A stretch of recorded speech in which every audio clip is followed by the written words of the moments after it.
Salut tout le monde, bienvenue au local. Merci à tout le monde encore qui suivent le podcast. Merci à tout le monde qui share, merci à tout le monde qui like. C'est vraiment bon pour la communauté en général. Fait que continuez de regarder, puis on est bien content des views qu'on a en ce moment. C'est vraiment cool. Cette semaine, je reçois Fred Roy Hall du Hall des clubs hommages, impliqué dans plusieurs choses de la scène. Je reçois aussi Frédéric Couture de Son of Arrakis, anciennement de Hazy Tones. Il va venir nous parler de son nouveau band et tous des projets qui s'en viennent. J'espère que vous allez apprécier. Fait que bon podcast.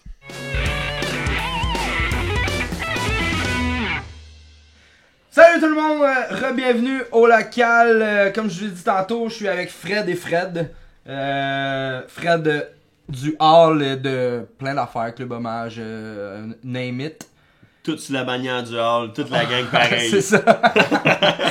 Puis Frédéric Couture, dans le fond, de Son of Arrakis. Arrakis. Arrakis. Ben ouais, Sons of Arrakis. Je me trompe pas, je me suis pas trompé. Ben ça. Salut les boys, Salut. ça va? Ça va pas pire, toi. Merci d'avoir accepté d'être venu, surtout toi, Ben, comme écoute. dernière minute. Dernière minute, toujours fidèle au poste. D'ailleurs, big up à Monsieur Desbouleaux qui Ben ouais, remplace. on va s'en reprendre, mec. Mais merci, Content merci d'être d'être ici. venu les boys. Ben ça me fait plaisir, je suis content d'être ici. Mais non, moi j'ai envie de voir le behind the scene à quel point, tu sais, regarde, qu'est-ce qu'il y avait derrière ces lumières-là. Pas Je suis trop content- déçu. on est C'est content, ésotérique, là. on est content d'être au local, hein, c'est parfait. Ouais, fait que c'est ça les boys. Je vais commencer avec Fred. Fred, Yes. très impliqué dans la scène locale, cette chose qu'on appelle la scène locale. La scène. Fait que, parle-nous de ça, le hall et tous les projets qui s'en viennent. Ben ces temps-ci. T'es sur quoi ces temps-ci? Ouais, ben je te dirais, mettons que j'aimerais ça mettre le doigt sur une affaire, je te dirais que... T'es sur je plein suis sur- d'affaires je suis comme sur d'habitude. tout, mais j'ai toujours été quelqu'un de vraiment profondément TDAH. Ok. Puis moi, travailler sur une affaire, ça fonctionne pas dans ma tête. J'ai besoin de travailler multi-projets pour être capable de regarder, d'avoir des big pictures, puis de faire travailler toutes les affaires en même temps. Ok. Pour moi, c'est comme, ça va de soi, là, ça marche pas sinon. Fait que, tu sais... En ce moment, là, il y a un projet sur lequel j'essaie toujours d'avoir les projets qui ramènent l'argent à la maison, puis les projets qui me passionnent, puis d'essayer de faire un équilibre qui vente les deux, tu sais. Puis dans un côté du spectre, dans la côté passion, mais je travaille avec Fred sur Sons of Arrakis, que je travaille avec eux autres en gérance ces temps-ci. Ouais, c'est ça que vous êtes rendu. C'est frais, là, tu sais, je veux dire, je pense que c'est la première fois que c'est mentionné sur caméra, ou, tu sais, Ouais, Fait que exactement. vous l'avez su ici, Boom. au local, bang. Fait que t'es rendu le gérant de Son of Arrakis. Ouais, exact. Tu sais, je pense que c'est genre, mettons, tu sais, c'est comme, c'est honorifique comme mot gérance. Parce Ok. que- Ouais, c'est ça, on n'a rien signé vraiment, mais c'est ça, Il y aura Fred, probablement j'ai toujours jamais rien travaillé- non plus. Moi, j'ai toujours travaillé avec Fred sur différents projets, puis en tout cas, ça a toujours été un bon match, puis honnêtement, c'est ça. On boit de la bière, on a du fun, on jase, puis c'est ça l'idée. C'est là. plus au niveau, dans le fond, de show, promotion spectacle ou... Exact. Tout, Ouais. c'est tout. Honnêtement, Ok. là, je pense que le show, c'est tout va ensemble dans une carrière. Puis il faut pas voir les choses trop séparées quand on fait de la gérance. Si on fait du booking, c'est correct, mais les gens qui ont juste un booker, ça va nulle part. Les gens qui ont juste un gars de promo, ça va nulle part. Je pense qu'il faut avoir le big picture. Fait que moi, j'essaie de donner un coup de main, puis la vision qu'on a, c'est plus que j'adore faire de la gérance, mais que d'un autre côté, j'adore m'investir à long terme dans le projet de quelqu'un d'autre. Je déteste ça, tu sais. C'est vraiment plate d'avoir à mettre toute son énergie dans le projet de quelqu'un d'autre, puis majoritairement, ce qui arrive comme dans bien des relations, c'est que ça Ouais. finit à un moment donné, puis l'autre repart avec les meubles de la maison. Fait que de le faire, juste de dire c'est no strings attached, mais de dire il y en a des opportunités dans le genre de projet que moi je fais qui tournent autour. Fait qu'au lieu de les donner à 120 personnes différentes qui cachent pas c'est quoi, qui voient pas, ben soyons significatifs pour 2-3 bandes qui eux autres vont être capables de voir l'évolution se faire. Que tu vas peut-être faire la différence. Qu'on va faire la éventuellement. différence, qu'on va être capable d'apprendre, qu'on va être capable de partager, de prendre des bières, d'avoir du fun, de développer des amitiés. Puis moi, j'en reçois autant de ce bar-là, par le fun que j'ai, par l'acceptation de tout ça. T'sais, c'est là que j'ai l'impression de faire partie d'une scène. Plus Ouais. que quand on aide tout le monde en même temps, j'ai l'impression que c'est comme de lancer du sable dans l'eau. Là. C'est nice, là, mais ça fait pas grand-chose. Ouais, Fait que c'est pas une bonne expression, là, mais on s'entend. On a compris. Un coup d'épée dans l'eau, c'est ça. Comme un coup d'épée dans l'eau. Ben, c'est ça, en fait, Fred, la collaboration qu'on a aussi, tu sais, je suis sûr de te donner un exemple, là, la dernière fois, il est venu prendre une bière chez nous, puis on a parlé d'idées de vidéoclips potentiels. Okay. Alors, on est en train de se faire une liste d'affaires assez psych, merci, puis on essaie de développer. Ok, fait dans le fond, et puis pas juste... il s'implique aussi dans la création. Non, ouais, clairement, un peu, là, mais son grain de sel là-dedans, ça fait du bien, c'est un œil externe, puis en même temps, il apporte des super belles idées parce que on essaie de développer quelque chose de, tu sais, pas nécessairement nouveau, mais on essaie d'innover un peu plus, puis d'aller de l'avant, attirer l'attention, là. Okay. Puis je pense qu'il y a aussi que beaucoup de gens arrivent avec leur projet sans avoir, puis c'est pas le cas de Fred, mais sans avoir connu tous les autres projets aussi qui se font. Parce que moi j'ai la chance de faire de la recherche sans arrêt, puis quand quelqu'un dit « Hey, on est le meilleur band stoner à Montréal », je suis comme « Tu connais-tu les 180 autres? » Tu sais, c'est comme la question que je pose. Est-ce que tu es le meilleur de tes 3 chums ou c'est ça? Puis « Hey, ça va être nouveau, on va faire ça. » Ok, calm down un peu, là. Il y en a d'autres des affaires. Fait que... Il y en a extrêmement des bands en plus. Puis on avait la chance d'en jaser juste un peu avant qu'on commence, mais moi, plus jeune, j'avais fait une étude de marché pour... je me rappelle pas c'était quoi le projet d'affaires, mais il a fallu que je fasse un recensement de combien de bands existent au Québec. Okay? Puis si on remonte à 2011, le chiffre que j'étais capable de voir, de dire certainement, c'est sûr que ça fonctionne, qu'il y a ça, avec un lien avec le nombre de shows, les locales de pratique par région disponibles, le ratio local de pratique, combien de bandes en moyenne sont dans un local de pratique, combien de bandes en moyenne sont chez eux, des choses comme ça. J'avais fait un calcul, puis on arrivait à 7500 bandes actifs au Québec. Actifs qui font des shows. Même, hein. Actifs qui font des shows, puis qui aspirent à quelque chose, puis qui sortent de leur local. Mais là, t'avais fait ça dans les 7000! Hey! Ça a sûrement doublé. D'après moi, ça l'a pas doublé, parce qu'à ce moment-là, c'était déjà très actif. OK. Puis doublé, ça serait 23 intense, puis les locaux de pratique n'ont pas doublé, fait qu'il y a aussi cette notion-là, là, tu sais. Puis après ça, c'est pas un chiffre... mais aujourd'hui, il y a beaucoup de bands qui, dans le fond, s'envoient des tracks, jam, mettons, chacun de leur coin. On va, mettons, à un local qui loue de l'heure, genre. On fait la track. On fait la track, puis ah ouais, go, ouais, exactement. On fait un show, c'est ça, il y a la possibilité avec les cartes de son maintenant, il y a un compositeur principal dans le band, ben différents compositeurs s'envoient les tracks. C'est un peu ça, vous autres, right? Ouais, c'est ça, exactement. C'est un projet qui a commencé par moi principalement. C'est ça, c'est ton projet en fait. Ouais, c'est mon projet. C'est ça que je croyais. Exactement. Puis ben c'est ça. Après, j'étais dans The Hazy Tones avant aussi, un groupe de stoner. Puis j'ai décidé de quitter justement pour partir ce projet-là, entre autres. C'était une de mes raisons. T'as booké quelques fois, me semble. Ouais. Ben, j'ai vu souvent ce. Dans le fond, j'avais un contrat de gérance avec eux autres aussi avant Hazy Stones. Puis c'était surtout du fait que moi puis Fred, quand Fred s'en va d'un projet, first on s'entend bien, mais je sais qu'il y a comme un petit gage de... tu sais, un musicien qui arrive, là, qui a son studio, qui en a enregistré des albums en tabarnouche, qui sait c'est quoi faire un peu de la tournée, qui s'est déjà planté, qui a déjà fait de la gig brune, puis le mot gig brune est vraiment important. Quand t'as jamais fait de gig brune, tu sais pas c'est quoi la musique. Quand t'as jamais roulé 8 heures pour aller faire un show à 42$ dans une auberge de jeunesse dans lequel il y a un barman en tabarnak, tant que t'as pas fait ça, tu sais pas c'est quoi la musique. T'sais. J'ai déjà été à London pour 32$. Ouais. Ça a été une belle expérience au moins? Correct. La pire douche. Beau ça la pire. Même pas. La pire douche de ma vie. En fait, c'était dans une maison, mais nous, on savait pas, là, tu sais. Ouais. On arrive sur Avenue. C'est une maison. OK. Fait que là, on arrive, puis dans le fond, c'est un peu. Je sais pas si t'as déjà été à London, Ontario. J'ai déjà été à London. C'est un peu. Tu sais, sorry pour le monde de London, là, mais c'est un peu ghetto, là. C'est. Quand même. Genre, c'est une petite région industrielle. C'est des maisons délabrées un peu, mais tu sais, c'est des grosses maisons, puis c'est des belles maisons qu'ils ont sûrement genre eu de l'éclat à m'amener. Mais c'est plus jeune. C'est ça. Fait qu'on arrive là, puis j'avais l'impression que c'était un peu comme une commune de plein de jeunes qui restaient là. Il y avait un chien qui errait dans la place, qui mangeait les vidanges, qui pissait à terre, puis le monde comme passait à côté de la piste. Ouais, c'était ça, là. Puis on est arrivé, puis le gars il a fait, c'est ça, là. Bon exemple. On va tasser du vent, là, puis vous allez jouer là. Fait qu'on a joué dans un salon. Puis à la fin, il nous a donné 32$, puis on a fait... Thank you. Ça fait-tu le gaz, ça? Non. Non. Mais tu sais, faut les faire, ces affaires-là, ces gigs-là, pour le... Mais gars, ça fait une anecdote à compter. Ben ouais, mais ça fait des anecdotes, mais il y a pas... C'est pas vrai... Bon, oui, il y en a des exemples, là, mais c'est pas vrai qu'un musicien, là, si on enlève Safia Nolin de tout ça, là, c'est pas vrai qu'il y ait un musicien qui part de... Je fais mon premier band dans mon local, puis bam, c'est belle gig, belle salle, on y va, go. C'est pas vrai, parce qu'il y a une progression où ce que... Même ton band, dans le temps d'Dead Lullaby, le premier show de Dead Lullaby avait pas la même valeur en termes de qualité que le dernier show de Dead Lullaby. Puis il y a aussi cette notion-là de progression que on la voit pas toujours autant quand on est dedans que de l'extérieur. Puis les gens, faut qu'ils nous connaissent, faut qu'il y ait ça. Fait, moi, j'ai toujours dit, si t'as pas fait de gig brune, je suis pas intéressé à travailler avec toi. Puis parce que il faut que tu saches de où qu'on vient tout le monde.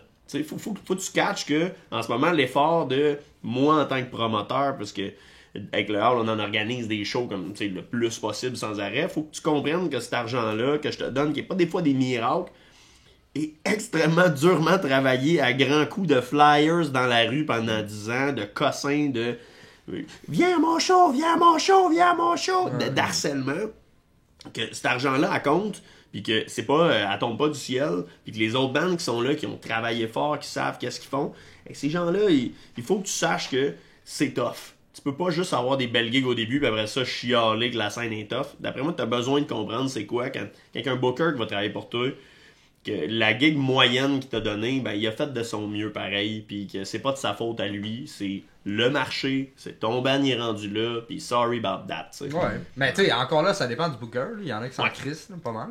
Là. Ouais, non, probablement. Ouais. Mais là, tu sais, ouais, non, c'est vrai que...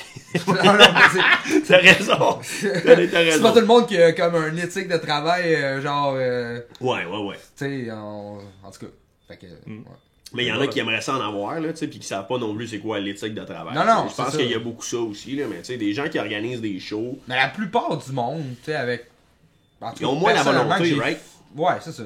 Que j'ai fait affaire, ça avait de l'allure, tu sais, c'est sûr, mais tu sais, il y en a. En tout cas. Ça dépend de qui, tu sais, c'est pas. Comme je te dis, c'est pas tout le monde qui a la même approche dans sa business, dans le fond, là, si tu veux. Là, ouais, ça. Puis le mot business est toujours à utiliser avec des pincettes, là. Ouais. Tu sais, parce que des gens qui font leur rapport d'impôt de leur entreprise en étant booker, là, j'aimerais ça que ces gens-là nous disent bonjour, mais il n'y aura pas grand bonjour, tu sais. Parce que la dernière fois que je suis allé payer mes taxes dans un show local, là, c'est parce que, tu sais, vous comprenez un peu l'idée. Si tu payes pas tes taxes, ça veut dire que tu fais moins que 30 000$ par année en revenus et en profit. Puis si tu n'avais pas vendu 30 000$ de billets, parce que les artistes ne doivent pas être payés cher si tu organises 20 shows, là.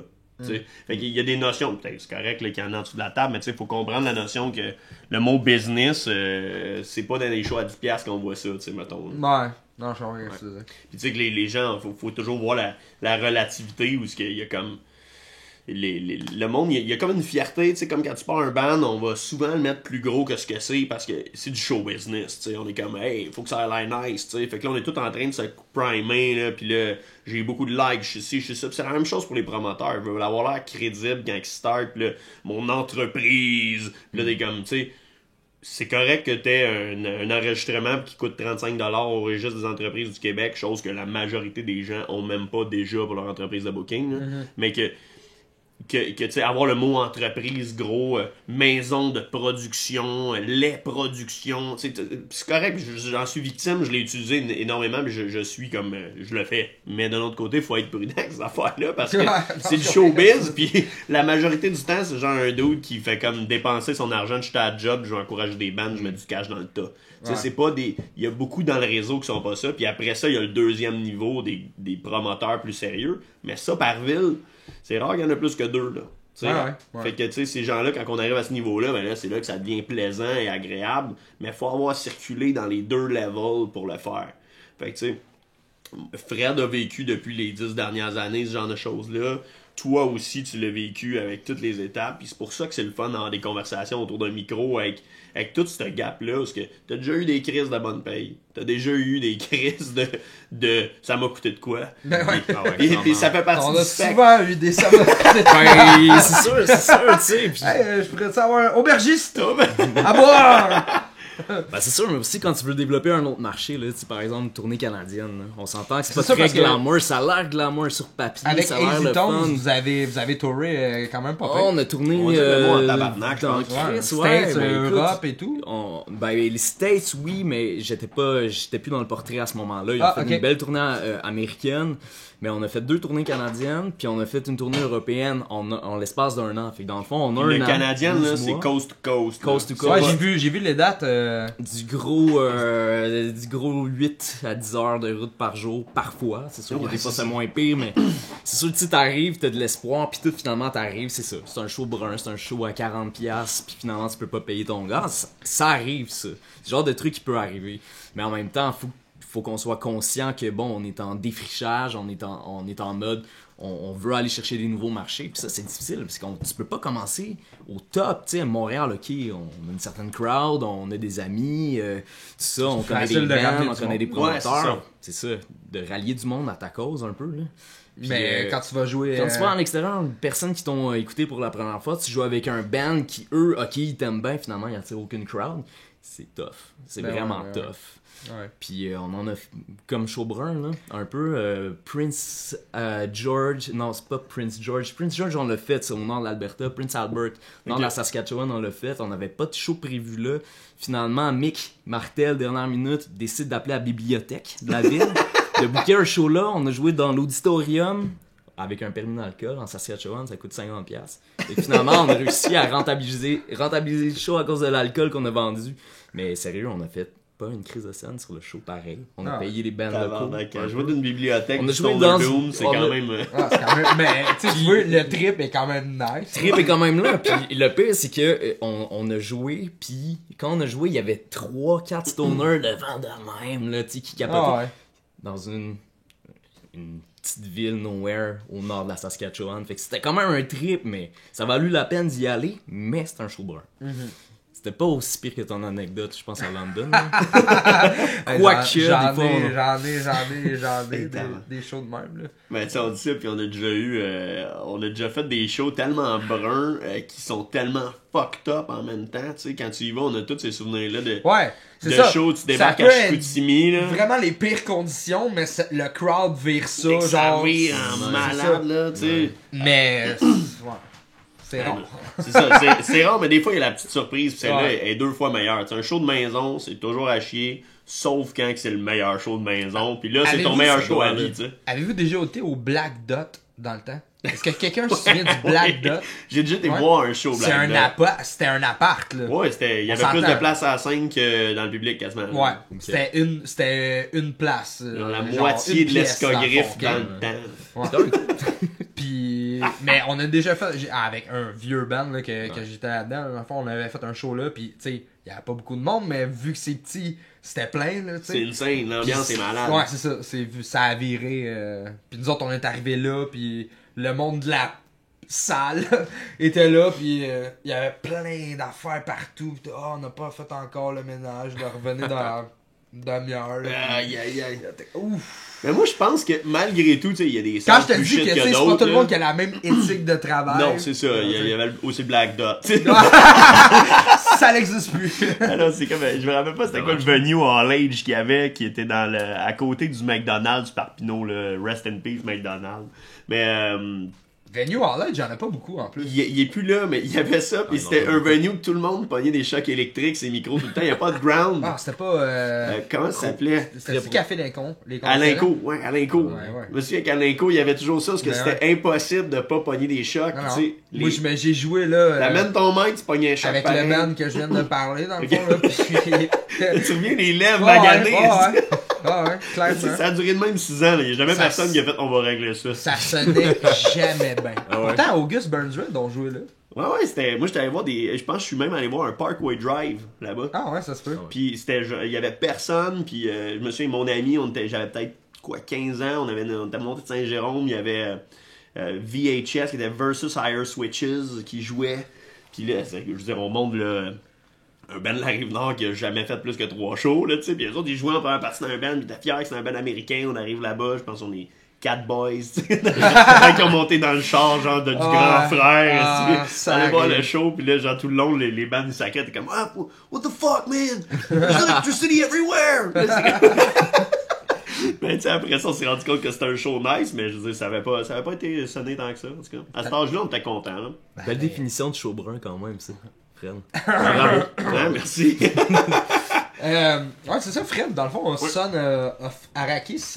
Parle-nous de ça, ton projet Stoner, Tu veux que je commence par Doom, science-fiction. Ouais, effectivement, science-fiction pas mal. Tu veux que je commence par où, là? Je sais pas par où commencer, moi. C'est quoi les projets? Avez-vous des choses qui s'en viennent? Ouais, on a des choses qui s'en viennent. Ben, je vais te dire qu'est-ce qu'on a déjà fait. En fait, on a sorti un single au mois d'octobre, novembre. Qui est Black Mirror. De Black Mirror, Black effectivement. Mirror, Puis c'est ça, c'est en fait... j'ai travaillé là-dessus moi-même, juste enregistré les instruments, sauf le drum, que j'ai travaillé avec Elliot Landry, gars de Prière et Landry, en fait. Ok. Puis, en fait, c'est un projet que j'avais depuis longtemps. C'est des tunes que j'avais composées tranquillement chez nous quand j'étais encore avec des Easy Stones. Puis finalement, c'est des tunes qui n'avaient pas passé au conseil. Mais finalement, je me suis dit... Ah, ça arrive. Ouais, finalement, je me suis dit, ok, je vais aller les enregistrer, petite pré-prod, je vais enregistrer le drum moi-même, je vais tout faire moi-même. Finalement, je me suis dit, drum, pas si sûr que je suis compétent pour ça. Puis j'ai toujours aimé le drumming d'Eliott. Malade, c'est un méchant particulier, là. C'est particulier comme drumming. Là. Si j'avais jamais entendu ça, le Prieur Landry, c'était un must en termes. C'est dans le grunge, mais c'est juste un drum qui a aucun esti de bon sens. Comment ce gars-là, il est passionné. Là. T'as l'impression qu'il n'y a pas de technique, mais. C'est un hyperactif, il est carrément trop fou, là. Il est fou dans tous les sens, fou de drumming, mais fou dans la vie aussi. Okay. Puis, salut, Liot! Je t'aime, Liot, hein, vraiment, allô? Mais non, bon Jack, pis ça, puis on a cliqué, puis tout de suite, moi, je me suis dit, écoute, je vais faire ça, j'irai pas plus loin que ça. 6 tunes, je voulais enregistrer un EP au début. Ok. Puis finalement, Elliot, il me dit, hey man, ça serait trop cool qu'on fasse un show. Il était super motivé, quasiment plus que moi, finalement, au début. Fait que là, j'étais comme, ben, ok, on va essayer de trouver des musiciens, finalement. Moi, j'ai toujours aimé le playing du gars de Uburu, le gars à bass, Victor Lepage, Vic Trigger, de son petit nom. Pour les fans Facebook. Pour les fans Facebook, il y a aussi un band qui s'appelle Blue Cheese, il joue de la guitare là-dedans. Okay. Un bon band de stoner de Terrebonne. Puis je l'ai appelé, puis à un moment donné, je disais, hey, écoute, j'ai ce nouveau projet-là, je t'envoie les tracks. Puis il a dit, bah, ok, je vais écouter ça, puis... Quelques semaines après, il me dit « Hey man, c'est cool au bout, j'aimerais ça jammer avec toi. » Finalement, on a commencé comme un trio. Par la suite, ben écoute, à ce moment-là, moi, ça m'a motivé. Je me suis dit hey, on pourrait peut-être faire des shows. T'sais, de fil en aiguille, c'est ça. Finalement, notre premier show, ça a été au Club Soda, ben, Club Hommage. Juste avant ça, là, moi, je me souviens que Fred, il m'a appelé, il m'a dit « Hey, j'ai un nouveau band. Ça va être un peu plus heavy, les Easy Stones. Ça va être plus, ça va être un peu plus dark, un peu plus sci-fi, un peu plus metal, un peu plus dans la panne. » Puis il dit, là, il m'a nommé les noms de ses musiciens, tu sais. Il a dit, je vais être avec Elliot, je vais être Vic, puis là, j'écoute ça, puis j'ai dit, ok, ouais, mais c'est où je signe, tu sais. Moi, je savais déjà qu'avec ces musiciens-là, à force de voir, tu sais, c'est tous déjà les gars dans ces bandes-là, que, tu sais, un peu comme quand on regarde Maggots, que on sait déjà que c'est un succès avant même que, quand je dis on sait déjà que c'est un succès, on sait déjà que ça va être de la qualité. Parce qu'il n'y a pas de ces gars-là qui vont s'asseoir en disant, ah ouais, mais on s'en fout. T'sais, c'est tous des passionnés qui sont capables d'aller au fond des choses, puis qui ont les qualités techniques et nécessaires pour livrer de quoi. Quand j'ai vu ça, j'étais comme avancé, il me dit ouais, mais tu veux-tu écouter notre musique, t'sais? Puis je suis comme ah ouais, peut-être qu'on pourrait écouter votre musique, t'sais? Mais genre au final c'était tellement c'était accessoire finalement pour toi. C'était accessoire parce que ça va être pas pire, puis même avant qu'il ait écouté les tunes qu'on a faites, il nous a en fait, il était déjà à la recherche des shows pratiquement. Hein. Ouais, c'est ça, les shows, ils se bookaient déjà avant même qu'il y ait le truc, là, tu sais, puis on a déjà avant, on a sorti un single, puis je dis les gars, juste pour qu'on soit clair que les gens reconnaissent le style, on bookait un single, mais il y a déjà un été de festival qui se prépare avec des gros festivals ultra crédibles. Là, je pense pas que cette affaire-là, ça va être là dans moins de 24 heures, mais tu sais, fait que tu sais, on a des festifs de Baie-Saint-Paul qui sont pris là-dedans dans des gros gigs, on a comme 4-5 clubs soda dans la première année qui va se donner. Il y a des festivals que l'on peut pas nommer, je sais pas exactement c'est quand, mais ça va tourner partout au Québec avant même qu'il y ait plus qu'un single de sortie, de la belle paye, de la belle gig, des affaires crédibles. Fait que le monde a cru d'un musicien, t'sais. Puis ça, c'est c'est quelque chose de nice. Je pense que c'est flatteur pour un musicien. Ben, ça fait c'est dire valorisant sans joke. Ouais, vraiment. Fred, c'est genre de confiance. C'est un gros hype, là. C'est un gros hype, puis Fred nous a fait confiance, puis moi, c'est ça a gonflé un peu mon estime, bravo. Merci. Ah, Pour le monde, dans le fond, qui aurait à découvrir ton band, tu dirais quoi? C'est quel genre? C'est quoi la vibe? Qu'est-ce qu'ils vont trouver? Tu sais, le core de tout ça, c'est sûr que c'est le roman Dune, un roman de science-fiction qui a écrit... Excuse-moi. Qui a été écrit en 1964 par Frank Herbert. C'est sûr que c'est un grand science-fiction qui a inspiré des films comme Star Wars, qui a inspiré d'autres films après une adaptation au cinéma en 1984 par David Lynch. Fait que c'est sûr que ça, c'est une grosse partie. Le thème central, c'est Dune, c'est l'univers de la science-fiction en lien avec ça. Mais c'est sûr que c'est des thèmes aussi personnels. Je le vois à travers ma loupe, je le vois à travers... Je le processe à l'intérieur de moi. Après ça, j'écris des textes en fonction de comment je perçois la vie, mais en même temps, j'essaie d'aller chercher ces thèmes-là de science-fiction.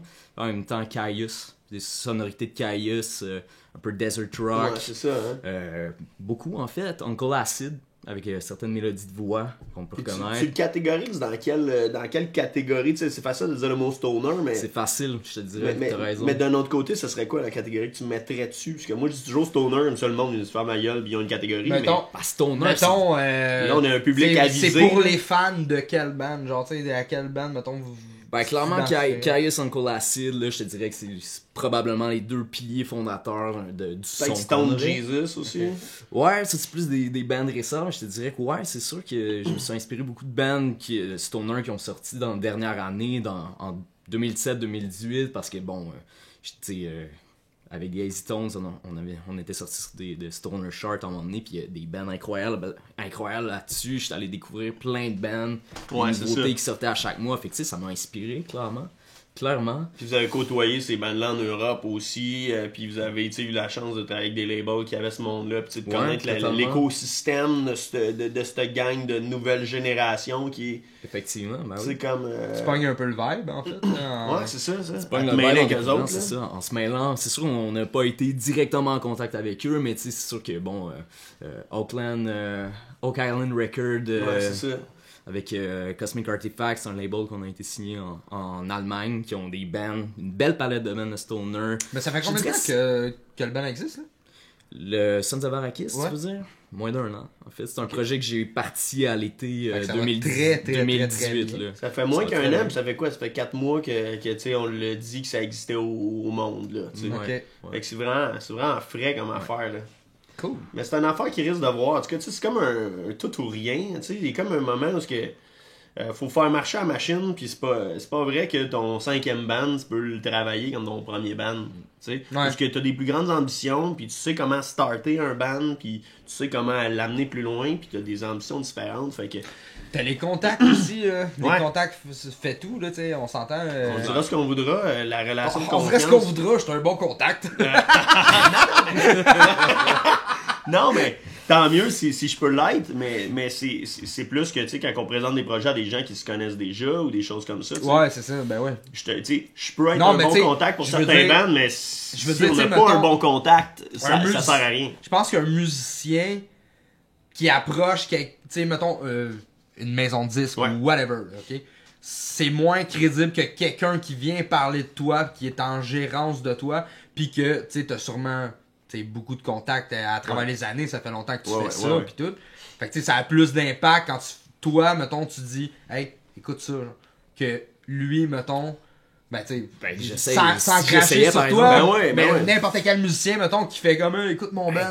C'est ça vient quasiment c'est un mix de quémander, là. C'est un mix de tout. C'est un mix de tout parce que le fait que je puisse être le porte-parole, mettons, ce band-là au niveau de l'industrie, ça donne des opportunités différentes. Puis contrairement à toutes les bandes avec qui j'ai travaillé avant, là, la première, on a commencé, le band n'était pas sorti, puis on était déjà capable de refuser des offres. Où c'était déjà en train de dire non, celui-là on prendra pas ça, merci, c'est gentil, non, ça non. Puis quand on a commencé à discuter avec des labels, les labels sont venus vers nous, puis les conversations étaient de dire, tu sais, on peut en jaser si tu veux, mais on va jaser avec quelque chose de sérieux seulement. Puis on a eu la chance avec l'expérience qu'on a tous les deux, avec le studio à Fred, avec mes contacts, avec la crédibilité des musiciens, d'arriver et de dire non, nous autres, c'est ça qu'on veut, puis c'est ça qu'on va avoir, puis au pire, on l'aura pas. Tu sais, mais qu'à un moment donné, on n'a pas. Je veux dire, ça fait pas de sens que le premier band qui marche, on a 50 ans quand ça arrive. Puis tant mieux si ça arrive à 50, là, mais de l'autre côté, c'est comme, regarde, là, c'est le temps. On les a les contacts, on a la manière de le faire, travaillons pour. Ouais. Fait que c'est un peu la philosophie et le minding qu'on arrive avec, où on n'est pas pressé. Puis quand t'es pas pressé, là, tout marche. Puis tu sais, comme on disait juste avant l'entrevue avec Maggots, c'est pas la même affaire. Quand t'es capable de dire non à du monde pertinent, ben, ce monde-là, ils font les meilleures offres après. Mais, tu sais, c'est comme ça pareil, tu sais. Ouais. Puis ces gens-là vont revenir, mais c'est tellement dur de dire non à des offres qui sont parfois un peu alléchantes ou qui sont mieux que ce qu'il y avait avant. Mais il faut vraiment apprendre à connaître sa valeur, puis pas trop ambitionner non plus. Mais le sweet spot entre l'ego démesuré, puis connaître la valeur, c'est comme ça. Comme je te disais aussi tantôt, tu sais, le fait d'avoir une gig peut-être un peu moins payante, mais qui t'amène plus de public par après, Ben ou ouais. tu sais, ce genre de choses-là, je pense que c'est une belle monnaie d'échange, en fait. Ouais. Il y a beaucoup de bandes aussi qui vont perdre, je vais pas dire le mot perdre de temps, parce que ça dépend de ta stratégie, mais qui vont vouloir jouer le plus possible pour jouer devant le plus de monde, le plus de shows. Mais il y a une énergie énorme qui est perdue dans la gig. Ben moi, je trouve que c'est là que tu te brûles bien. C'est là que tu te brûles, c'est là que tu as des chicanes avec tes boys. C'est là que puis là, tout le monde, on veut jouer plus parce que c'est des passionnés, mais d'un autre côté, ils veulent-tu vraiment jouer plus ou ils ont une aspiration? Tu sais, c'est dur d'amener 5 gars dans un band ou 5 filles ou 5 membres, puis de juste dire on est sur la même page puis on a le même objectif, tu sais. Fait que je pense que de pas être sur le même objectif puis d'aller faire un show loin devant pas grand monde, ça peut juste créer plus de discorde, tu sais, ou juste plus de temps, puis tout le temps que tu passes pas en studio, tout le temps que tu passes pas dans le local de jam, des fois un bon jam où ce qu'on prend le temps de travailler les tunes est plus payant que le jam que tu as fait devant un public, puisque tu repars un peu, pas dire le mot amer, parce je pense qu'on a toujours quand même un peu de fun à donner un show, même si c'est agréable. Ben, ouais. Mais de l'autre côté, c'est agréable d'être dans un local de jam aussi. Ouais, c'est agréable de travailler sur ton band. Avec tes chums un vendredi, puis de jammer, puis de te défouler. C'est ça, mais c'est pas la même... C'est un peu ça, c'est gardons ça le fun, faire de la musique. Gardons ça le fun, puis aussi, est-ce qu'on peut trouver d'autres stratégies, tu sais, à la place de faire des shows pendant comme une tournée de 30 dates, que, ok, c'est des shows bruns, comme on disait. Ouais. Et on a une couple de shows cool, mais est-ce qu'on peut développer plus notre matériel au lieu, puis aussi se concentrer là-dessus? Ben, se concentrer aussi sur... Moi, en fait, j'ai toujours trouvé que c'est bon, tu sais, de nail tes tunes puis d'être vraiment solide, mais faut que tu donnes un spectacle, tu sais. Ouais. Je veux pas te voir... Amen! Je veux pas te voir, tu sais, comme jammer, comme si t'étais justement un vendredi avec tes chums. Non. Tu sais, je veux te voir devant le public, je veux te voir comme... interpréter ta tune, tu sais, genre... Oui. Nous autres, justement, tu sais, t'en parlais tantôt de Death Lullaby, là, on jammait 2 fois semaine, puis on s'est assis, puis on a écrit les mouvements qu'on allait faire à chaque temps dans toutes les tunes de notre set. Qui est donc vraiment essayer d'aller stager l'affaire. Quand tu nous voyais live, puis qu'on bounçait, on pétait tout en même temps, là, ben c'était voulu. Là, on avait des miroirs dans le local qui faisaient le mur, là, puis on se regardait. Là. On a fait le set, on met les tunes sur CD, puis on fait juste comme bouger comme on bougerait. Là, surtout en mettant en même temps un drop down, même si tout le monde bute en même temps, c'est sûr, ça a un impact bien plus important. Ça fait ces petites affaires-là, ça fait la différence. Il y en a qui saisissent pas encore ça. Il y en a qui ne voient pas. L'image est très importante en musique. Qui restent trop consommateurs. Puis quand je dis consommateurs, c'est qu'ils vont regarder des gens, puis le fait de dire nous autres on est rock, fait qu'on bouge, puis on pète des guides, de penser que ça n'a pas été calculé après, que ça n'a pas été pensé avant, puis que la guitare n'était pas prévue d'être cassée. C'est un peu... Tant mieux s'il y a encore des gens qui y croient. Comme croire à la lutte. C'est ça, c'est comme croire à la lutte, que je veux dire, là, il était tellement passionné qu'il a pas eu qu'il sorte sa langue, puis qu'il morde, puis que c'est comme... Je suis comme, hey, ce solo-là, ça fait 5 ans qu'il le fait pareil, non-stop. Il est encore passionné quand il le fait. Là, tu sais. C'est ça. Mais d'un autre côté... T'as besoin d'y croire, on a besoin d'y croire. Lui aussi a besoin d'y croire encore, fait qu'il va faire cette affaire-là, mais les gens oublient que on joue quand on fait des bons shows, on joue dans des théâtres. Puis c'est du théâtre, puis c'est une performance qu'on vient donner, c'est pas une interprétation. Une performance, c'est ça. Fait que les gens, il y a cette petite notion-là qu'il faut vraiment être prudent quand on a un band puis dire ma musique est assez bonne.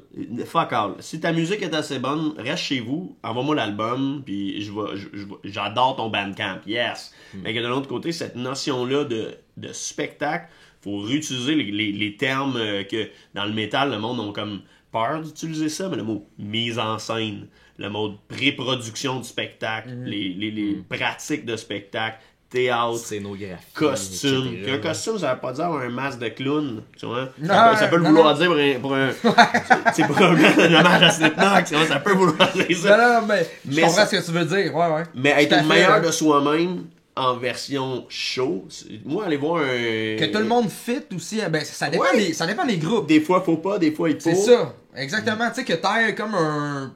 C'est un groupe, une espèce d'homogénéité. Allez voir un normal guy. Allez voir un normal guy sur scène, que ce gars-là c'est ton voisin. T'es comme, regarde, j'aurais pu te faire ton avec show un t-shirt, des shorts karaté. Hein? Et moi, pour moi, c'est une perte de temps et un manque de respect pour le public de ne pas avoir prévu qu'est-ce qu'on porte. Parce que les gens, on fermerait les lumières sinon. J'irais jusqu'à dire que le monde qui vient au show, eux autres ont décidé ce qu'ils allaient porter pour aller à ce show-là. Déjà en plus. Ouais. C'est ça, c'est vrai. C'est une sortie, il faut donner le maximum de tout ça. Puis moi, je suis assez intense. Puis après ça, on n'a pas besoin de le faire de cette manière-là au maximum. Il y a des bandes, ça sert un peu moins de faire ça. Mais les bandes disent non, nous autres, on est grunge, on n'a pas besoin de faire ça. Nous autres, on est profondément... on croit pas à ça. Même le grunge ont leur style. Oh my God. Ouais, pis il faut y croire, il faut le sortir, il faut que les gens comprennent que t'as un clou dans ton pick-up pis qu'ils le voient que t'as un pick-up. J'ai une réflexion là-dessus. Est-ce que le fait d'être négligent sa scénographie, c'est scénographie? Oui. Ben, oui, je le crois. Ça dépend pour quelle band, je te dis. Ouais, tant mieux si c'est planifié. Je vais vous donner un exemple de band, moi, que j'adore, là, pis que ça fit. C'est pas tout le monde qui va comprendre cette affaire-là. Mais là, on sort un peu du... on sort peut-être un peu du métal puis de cette scène-là, mais il y a... Écoute, il y en a pas rien qu'un, mais The Strokes, ça mettons. Tu sais, j'aurais pu nommer des affaires de la scène locale qui font la même affaire, mais The Strokes, là, c'est les gars les plus plates à regarder ever. Les gars, ils bougent pas, aucun sourire, puis là, ils vont te chanter New York City Cops en fumant une top. Mais après 3 minutes que t'as regardé les Strokes fumer une top en même temps qu'il chante son affaire pis qu'il est casual, fait juste langoureusement se promener sur la scène comme ça, t'es comme... Tabarnak, ils sont badass, les gars. Là, t'es comme... C'est qui est capable de jouer... Hey, gros merci. C'est qui est capable de jouer devant 80 000 personnes sans avoir d'émotion, en fumant une top, en étant super nice? Ah, mais tu vois, ça, c'est stagé. C'est stagé! Il se parle avant pis il dit arrête de sourire, dude!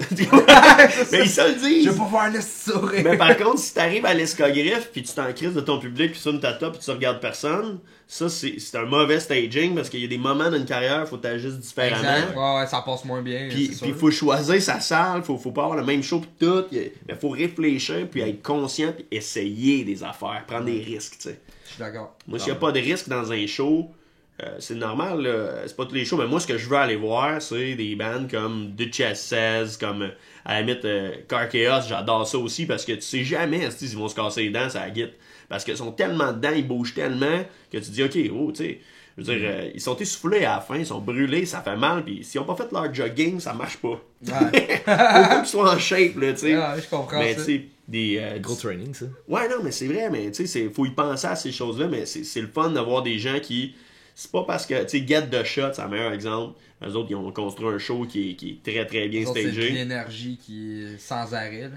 Puis après ça, c'est peu importe le nombre de stage dive que t'as fait dans la vie, parce que les autres, ils stage dive sans arrêt, là. Je veux dire, si t'as déjà vu un show de ça, tu sais que, je veux dire, dans le show, ils font juste crier stage dive, stage dive, stage dive, stage dive. Puis là, ils partent à toune, tu sais. Fait que là, ils se pitchent, puis tous les membres du band se pitchent dans la foule, mais quand tu pars d'une tournée de 45 dates, pis tu dis, là, moi, je vais en faire 45 dates, je me pitch tous les soirs dans la foule, il y a des très grosses chances que je me brise des affaires. Ah ouais. C'est un peu aussi pour ça que les gens s'achètent des billets, pis c'est triste pour eux autres, là, pour leur corps, mais c'est un peu pour ça que tu te fais comme, moi, je serais pas game de faire ça, tu sais. C'est badass. C'est badass, mais d'un côté, écoute, je le suggère pas à tout le monde. C'est ultra punk aussi comme attitude. C'est le rock. Mais c'est vrai que tu tournes pas 9 mois par année de même. Tu fais pas ça. En tout cas, je le suggère pas. Sinon, tu tues pas la gueule 9. Ils sont tous rendus straight. Parce que les gars. Oh, non, mais je veux dire, d'autres bands, en tout cas, moi. Ouais. En fait, moi, je suis super clean, je veux dire, en show. Tu sais, mettons, je fais des shows d'affilée.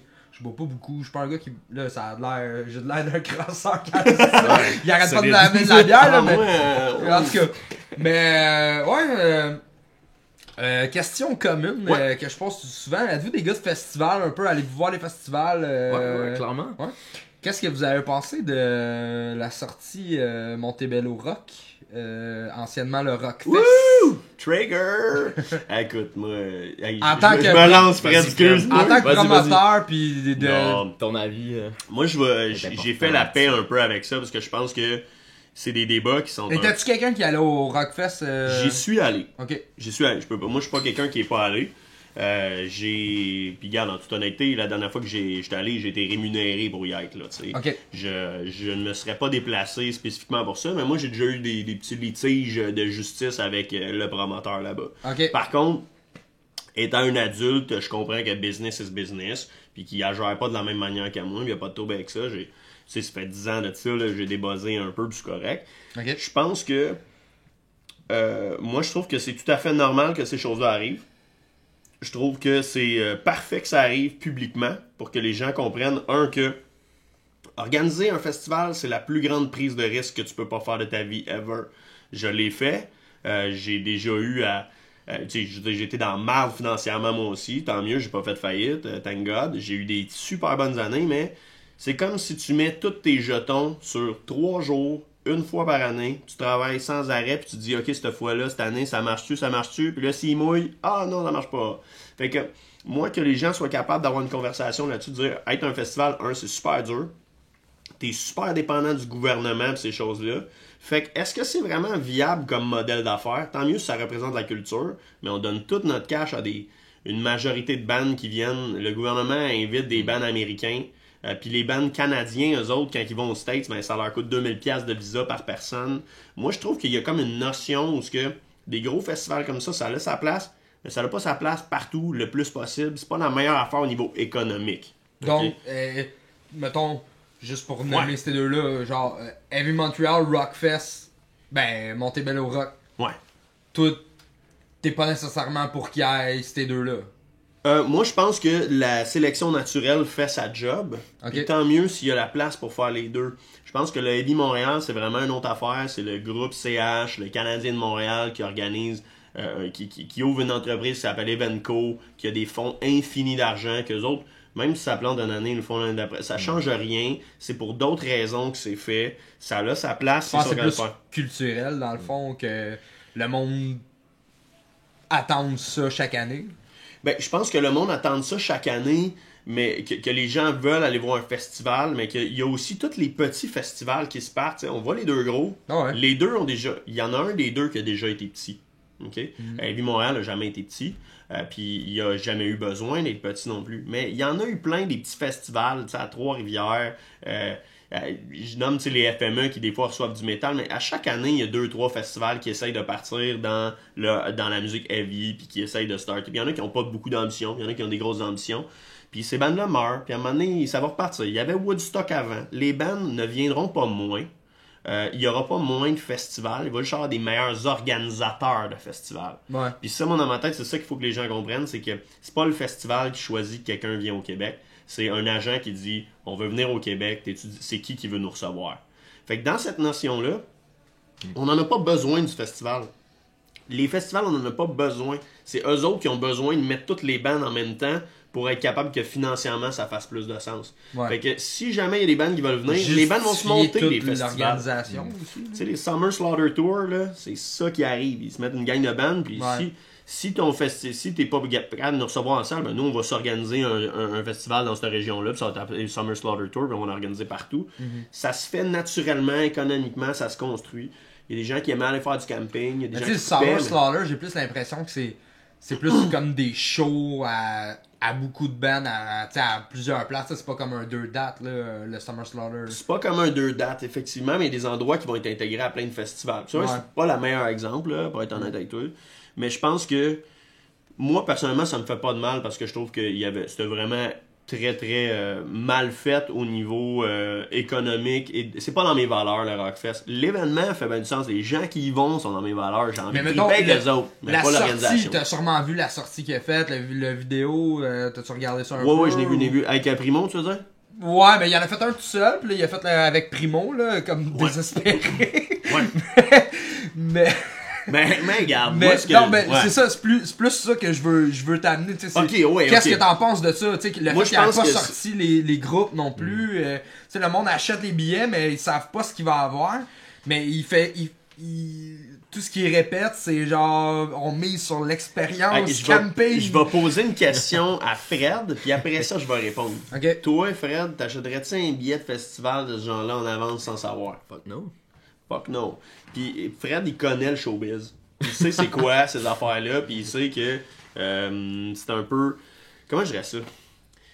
C'est la magie du show business, là, cette affaire-là. C'est, regarde, fais-le marcher autant que tu veux ton affaire, travaille à le faire, mais il va je pense qu'il sait que le monde s'en fout qu'il y a pris mon nom. Ils vont chialer, mais ils vont juste envahir la ville, là, tu sais, c'est ça le trip. Mais ici, s'il y a Rammstein, tu sais, Primo ou d'autres, ils vont y aller quand même. Tu sais, ça change rien. Tu vas pas... Mais il y aura pas Rammstein. Ne se déplace pour le promoteur. Ouais. Jamais. Ben non, c'est sûr. Jamais. Mais à vrai dire, c'est vrai que l'expérience camping, j'ai toujours eu du monde qui m'ont dit Rockfest, c'est malade. Tu sens vraiment que tout le monde était relié. L'ambiance, c'est malade, cool. On envahit la ville, on campe chez du monde.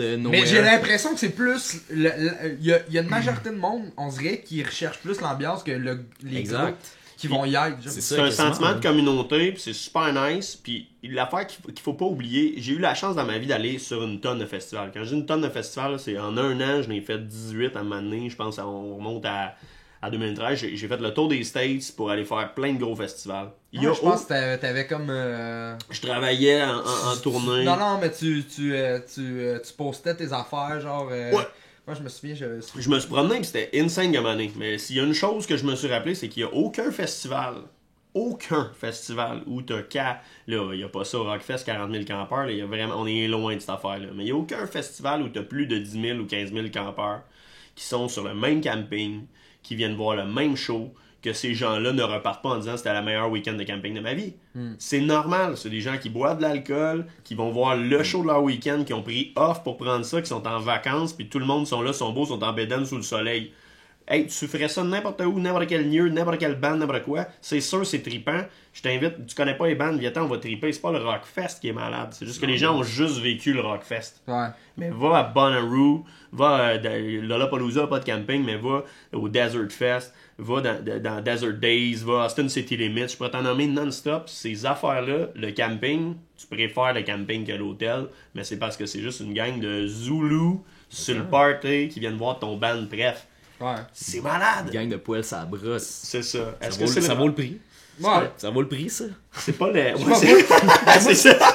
Mais c'était ça au Woodstock avant. Le monde allait à Woodstock pas pour les bands, c'était juste des shows hommages, puis il y avait une fois de temps en temps un gros band. Ça, puis le monde allait à Woodstock là-bas, moi j'y allais au camping, puis je veux dire... Non, c'est vrai, t'as raison, les shows étaient pas si...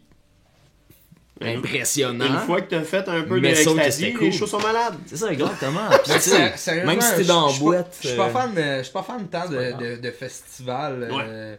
J'aime mieux les shows en salle. Je trouve ça je trouve que la production est mieux souvent. Oui. Puis que ça sonne mieux. Puis je sais pas, on dirait que c'est plus plus chaud que dehors, tu sais, que le son se perd. Puis je sais pas. Ouais, il y a trop de monde, mais sauf que si tu vas dans un show de festival, t'es pas là pour la production nécessairement, t'es là pour triper pis être dehors avec du monde. Mais c'est vrai, t'as raison. J'ai passé Tu l'as dit! J'ai des enfants, quoi. Mais c'est vrai que les shows dans des salles, surtout les plus petites salles, c'est agréable à voir parce que, bon, c'est sûr que, premièrement, la scénographie, le son est meilleur. Souvent, des bands qui ouais, je trouve que, tu sais, t'as plus de... agréable. Tous les fans de ce groupe-là sont là.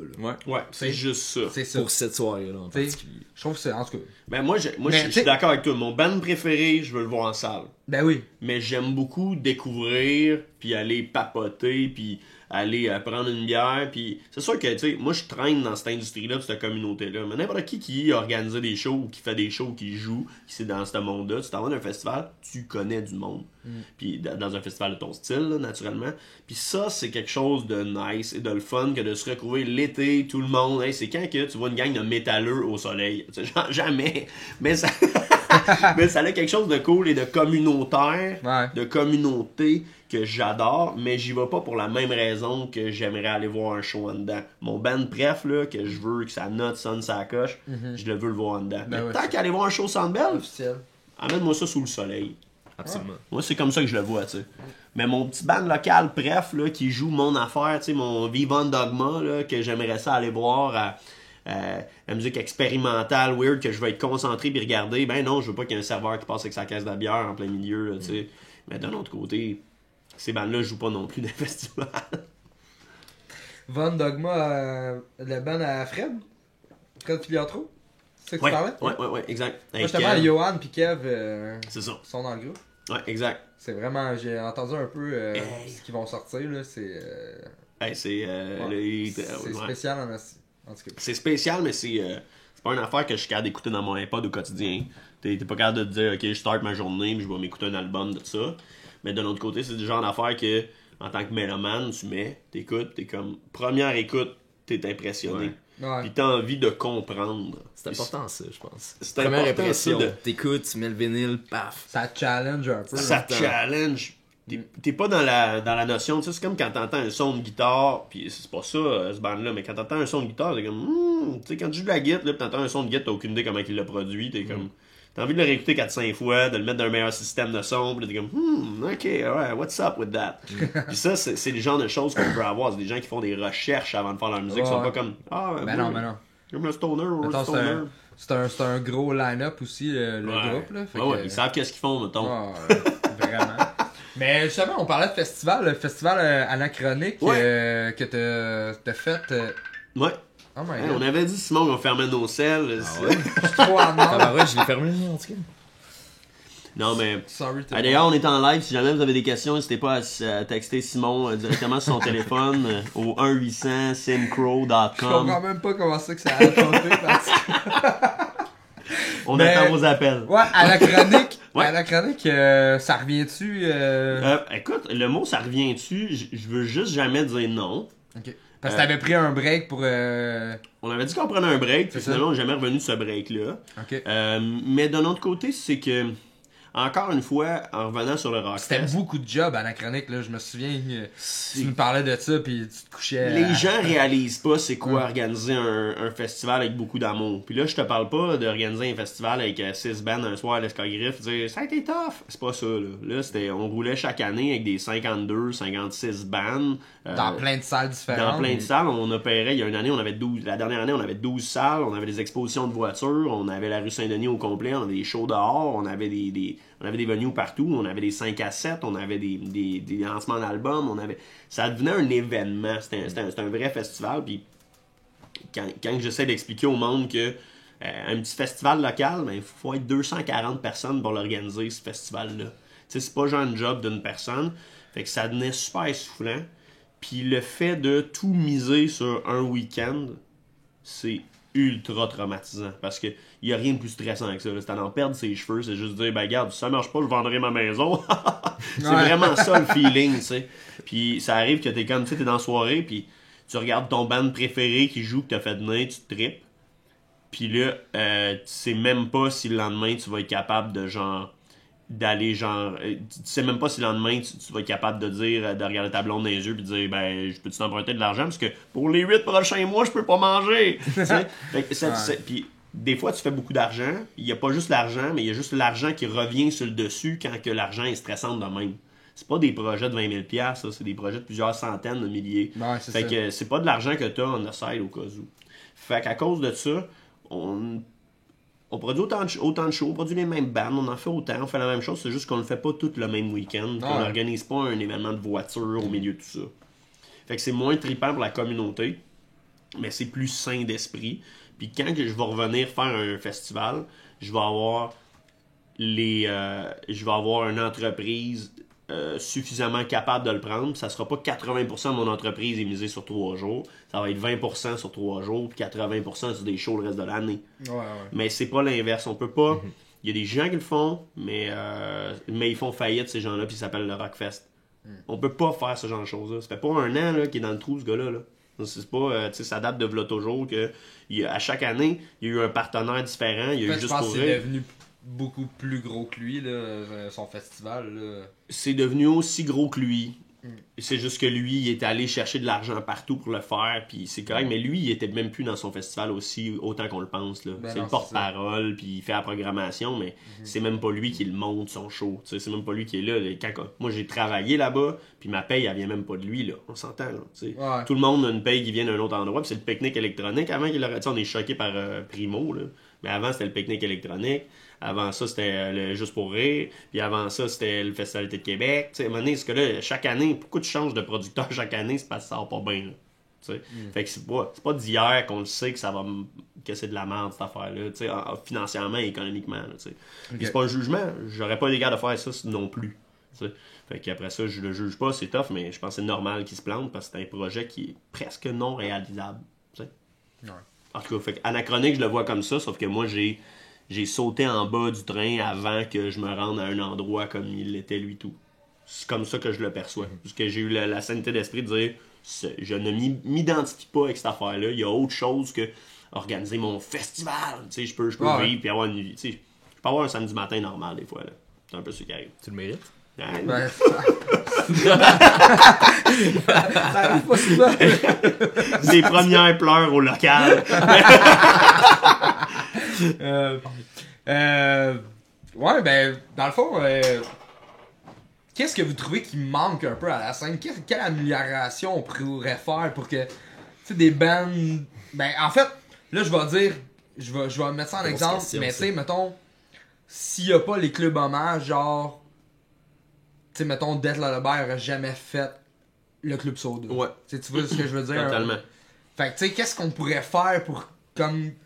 Qu'est-ce qui aiderait la scène à, je sais pas, à s'unifier pour qu'on n'avait pas besoin d'un band américain pour remplir une grosse salle, tu sais, comme, mettons, le Metropolis ou whatever, ou, tu sais, quelle amélioration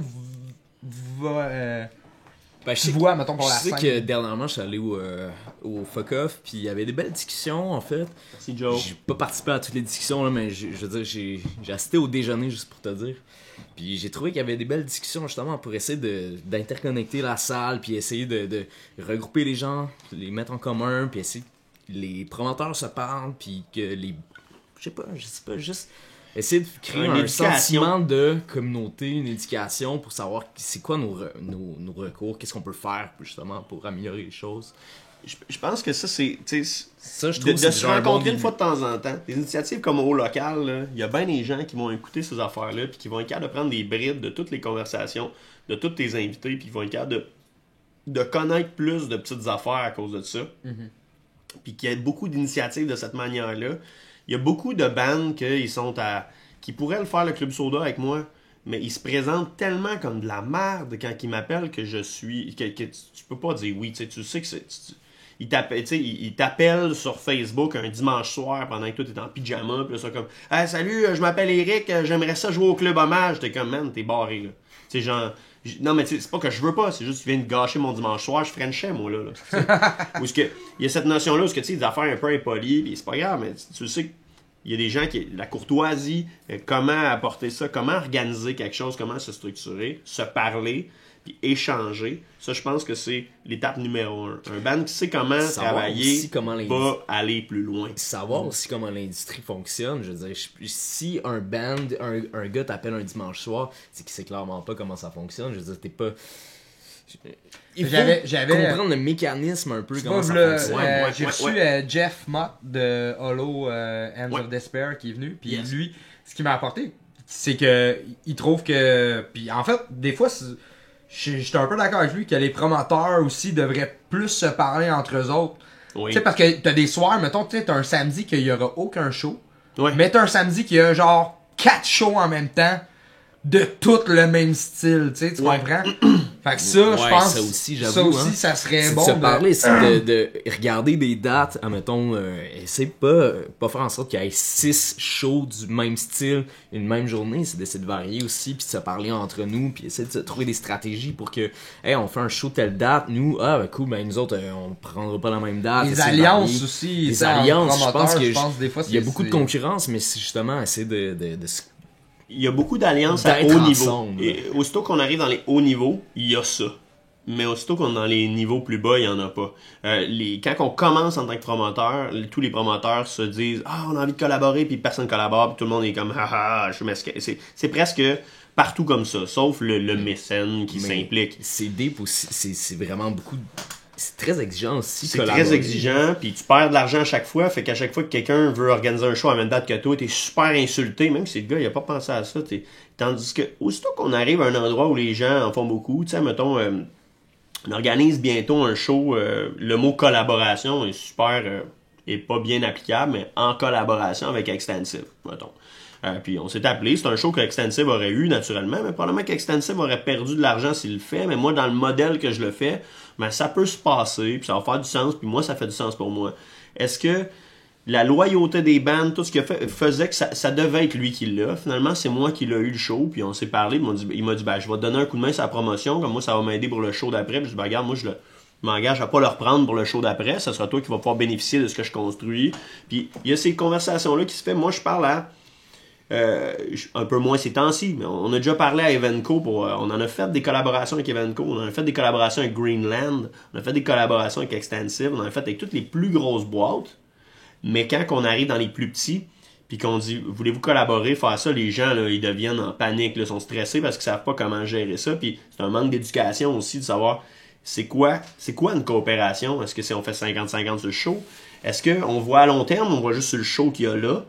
Puis même, moi, j'ai proposé énormément à beaucoup de gens de collaborer sur des shows, de dire « Hey, voulez-vous, tu t'organises un petit festival, t'aimerais-tu ça faire un club soda de plus? » Tu sais, je t'offre un show au club soda, je t'amène un de mes shows, puis on en fait maintenant des shows originales en gratuité au club soda, ça s'appelle la grosse soirée. Puis on les amène, tandis que je te fasse une grosse soirée pour ton festival. Puis il y a des gens qui nous arrivent en disant « Meilleure affaire au monde, merci. » Puis il y a des gens qui nous disent t'essaies de me compétitionner, il est où la pogne, c'est quoi le problème? Puis là, je suis comme, ben, tu sais, moi, t'as un événement, j'ai un événement, on le fait ça ensemble, puis on en fait la promotion avec nos deux outils. Puis c'est normal, ça marche pour des gens, mais je pense que c'est un peu d'éducation, puis que les gens doivent se parler. Mais je vais revenir juste sur un sujet que tu dis que, tu sais, il y a 4 shows du même style, le même week-end. Quand on se met à bugger là-dessus, ça, c'est les 12 puristes de Montréal qui auraient aimé ça voir les 4 qui sortent, qui est le vrai problème. Mais si on est en train de se battre pour les 12 puristes, fais-le pas ton show. Ouais. Moi, c'est comme ça que je le vois, où il y a 2,4 millions de personnes qui peuvent se déplacer pour ton spectacle. Sur les 2,4 millions, quand tu vas sur les groupes Facebook, là, en cumulatif, quand on fait de la promo, il y a genre abonné à un groupe Facebook de fans et actifs, genre 35 000 personnes à Montréal qui chattent tous les jours en parlant du métal. Là, on fait un show d'une niche, on va dire... Il y en a un autre en même temps, ça ne marchera pas. Les gens sortent 2 fois par année, puis ils viennent pas à ton show, ils vont venir à un show. Vaut mieux qu'un week-end à Montréal, il y a 4 shows métal en même temps, puis que le week-end, il y en a pas, l'autre week-end après, il n'y en a pas, parce qu'il y a vraiment plus de chances que les gens sortent que de séparer ça sur un week-end à chaque fois.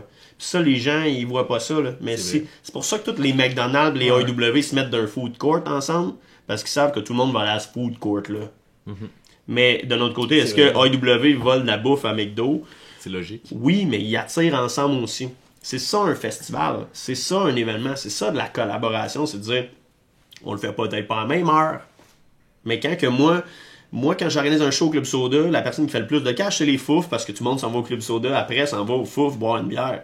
Ouais. Est-ce que je devrais être en compétition avec les fouf? Ben non, j'appelle les fouf, je dis, on fait un show, ça te tente de donner une bière gratuite ou un shooter gratuit à tout le monde qui vient, on fait un event, on travaille ensemble.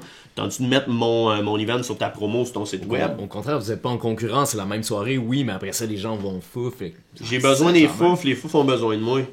Mais après ça... Mais une interdépendance dans tout ça. Une interdépendance. Moi, je pense qu'on a besoin de ça. Clé, mais les gens ont peur. Si tu n'as jamais risqué beaucoup d'argent, tu as toujours l'impression que ton argent est super important. Mais en tant que promoteur, il faut s'enlever cette notion-là d'argent-là. Il faut parler d'amitié, de collaboration. Mais l'argent, là... on se la vole pas entre promoteurs. Faut parler d'argent, c'est important, mais en même temps, faut que tu sois capable de collaborer avec d'autres personnes si ça peut rapporter plus aussi. Ça peut rapporter plus en termes de nombre de monde, de valeur pour la scène et de l'argent. C'est comme ça prend un peu de tout ça, tu sais. Ouais. Pour que ça. Mais ça, moi j'ai une vision vraiment différente de beaucoup de gens. Mais cette vision-là, je crois que je la partage avec tous les gros promoteurs. Mais tout le reste de la scène ne la partage pas, cette idée-là. Mais c'est comme un petit peu bizarre que le monde qui organise les plus gros shows dans cette scène-là partage cette même vision-là, tu sais. Ouais. Fait que c'est un peu ça, ce que je pense qu'il y a, ce que le public veut, puis ce qu'il faut pour le public. C'est pas une démocratie, là, le métal. Là. C'est pas une démocratie, le hardcore, c'est pas une démocratie, le punk, là. T'sais, c'est des gens qui essaient d'influencer de leur bord pour que ça fonctionne. Puis ce qui va marcher mieux pour le public, ce que les gens vont consommer, va fonctionner. Mais c'est pas nous autres qui imposent une affaire. Moi, si les billets vendent pas, il y en a pas de ce show-là. Ça marche pas. Fait que c'est le public qui décide, puis... En fait, c'est ça. C'est tout le temps le public qui décide. C'est ça. C'est pas... c'est vraiment... Comme tu dis, il y a personne qui va voir le promoteur. Peu importe qui organise le show, le monde veut voir les bands, puis il faut que le monde achète les billets... puis soit intéressé au band pour que le show fonctionne. Exact. Puis après ça, tu sais, il y a un certain moment que le promoteur devient avoir une influence, mais c'est pas à cause du promoteur, c'est parce que le promoteur est capable de rejoindre un nombre de gens énorme. Ouais, c'est ça. C'est parce que je suis capable d'informer les gens. C'est mon processus de communication qui s'est développé, et non puis peut-être un peu la crédibilité pour dire c'est un band crédible dans certains contextes.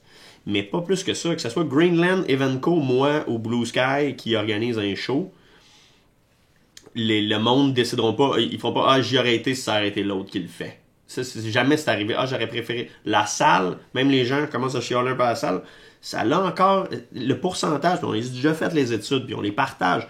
Le choix d'une salle a un impact minime. S'il y a du parking ou non, majeur. Mais que ce soit au Catacombe ou que ce soit au Club Soda, je fais le même show dans un ou dans l'autre, il va y avoir le même nombre de monde. C'est juste qu'aux catacombes, les frais de service sont moins élevés. Fait qu'on va choisir les catacombes des fois. Les frais de salle sont moins élevés. Fait qu'on est plus capable de rendre ça rentable. Mais il n'y a pas moins de monde qui va dans un ou dans l'autre. S'il y a un changement, c'est 5%. Les gens disent j'y vais pas, c'est aux catacombes. Les gens qui disent ça, c'est des gens qui vont dire j'y vais pas parce qu'il n'y a pas de parking. J'y vais pas parce que c'est pas mon band. Ils vont pas de toute façon. C'est pas des gens qui y auraient été. Ça a comme pas... la majorité silencieuse, là, c'est celle-là à qui on veut vendre nos billets. C'est pas au dude qui a donné une opinion sur le band Sons of Arrakis une fois. Ce gars-là, on s'en contrebalance. Ce qu'on veut, c'est toute la gang de monde qui nous disent rien puis qui en écoute. Ouais. Puis ça, on les oublie, là. On pense juste aux gens qui parlent fort puis qui donnent une opinion, mais sans balance de ces gens-là, ils sont... Ouais. Les internets puis le droit le droit de parole à ceux qui le méritent pas. Ouais. Ben non, mais c'est pas tant. Dans certains contextes, c'est positif ou c'est négatif. Il y en a qui sont positifs, qui font comme ce band-là, c'est la meilleure affaire du monde. Mais qu'est-ce pas parce que ce gars-là l'a dit qu'il y a plus de monde au show. Ouais. Tu sais, ou ce que. C'est justement, on approche de la fin, fait que en terminant, avez-vous des bandes genre que vous avez vues, que vous aimeriez souligner, que vous avez écouté de la scène, là, évidemment, là, pas genre, j'ai trippé sur le dernier Avenged Sevenfold. Ouais. D'ailleurs, il était bon. J'ai pas écouté, honnêtement. Aucune idée. Non, mais je veux pas paraître comme un vendu, mais dernièrement, Prieur et Landry, ils ont sorti un album, leur deuxième album, enregistré par Ryan, un gars que je connais bien, un gars qui collabore dans le même univers de studio. Prieur et Landry, c'est quel style? C'est bluesy. C'est stoner, c'est rock, c'est un peu grunge aussi, c'est bar. Ok. C'est le drummer avec qui je collabore en ce moment sur Sons of Arrakis. Il est dans Prieur Landry. C'est un des bands que j'aime le plus à Montréal, franchement. Okay. Allez voir ça. Écoutez, franchement, Prieur Landry, très bon band. Et ouais, je le recommande à tout le monde, franchement. C'était vraiment un très bon album. On va aller écouter ça. Ouais, c'est vrai, c'est ça. Oui. Puis toi, Fred? Moi, je vais dire un band qui s'appelle, vu que j'ai déjà parlé d'autres bands dans la journée, je vais dire que pour la découverte, puis parce que c'est vraiment à côté de ce que les gens sont habitués d'écouter, Lake St. John Power and Paper Company. Oh my God. C'est vrai. C'est ça le nom du band? C'est ça le nom du band, c'est Lake St. John Power and Paper Company. J'allais dire ça aussi Puis, après. cette gang de monde là, c'est trois boys. Je sais pas s'ils viennent tous du lac Saint-Jean, Ouais, mais c'est certain. du Je vais essayer de mettre le nom dessus, là, c'est du Doom, c'est du Black Sabbath francophone, ok? Mais quand ils jouent leur musique, là, c'est vraiment très lourd, là, comme genre ça fait mal, là, pis c'est mal très positivement, là. Mais ils vont chanter tout ce qu'ils chantent, ben first, tu sais, c'est pas la voix qui prédomine dans cette affaire-là, mais quand tu prends le temps de t'accorder au projet, ils chantent l'histoire de l'esclavagisme québécois francophone à Chicoutimi. Puis c'est basé sur des faits véridiques, c'est toutes des histoires. Ben, c'est cool, il y a de la recherche historique. Il y a de la recherche historique, ils jouent ça, mais ça fait comme, mettons, on est habitué d'entendre des Megadeth qui parlent de genre de guerre froide ou des affaires. Mais là, ça, c'est, ou genre de culture américaine, ou de genre de bière, de grandes histoires épiques, ou whatever c'est quoi, mais qu'on parle de nos affaires à nous autres. C'est l'histoire marxiste québécoise. Hein. C'est vraiment malade comment que c'est sorti. Puis la musique, est malade. Puis quand tu vas plus loin dans la musique, t'es comme... Ok les gars, vous niaisez pas, là. C'est un projet recherché, là. Mais d'ailleurs, ils sont en train d'enregistrer un EP, un album, je suis pas sûr, mais... Ça sort là, ça sort dans un mois, là, d'après moi. On va leur lancement bientôt. C'est quoi le nom? Lake St. John Power and Paper Company. Ouais. Allez voir ça. Joe, il va falloir que tu l'écrives ça. Sinon les boys, avez-vous des shows à plugger, projets, compagnie? Je sais que t'as ton studio. Ben oui, si vous voulez regarder ça. Tu peux t'adresser à la belle caméra. Si vous voulez regarder. Real Road Studio, j'ai un studio avec Samuel Jones, bien occupé dernièrement. On est en train d'enregistrer, Sam il est en train d'enregistrer Corridor, après ça il fait The Brooks, après ça il fait Jimmy Hunt, une couple de projets. C'est des gros noms quand même dans la scène. Jusqu'au mois d'août, c'est booké. Fait que grosso modo, c'est ce qui se passe au studio.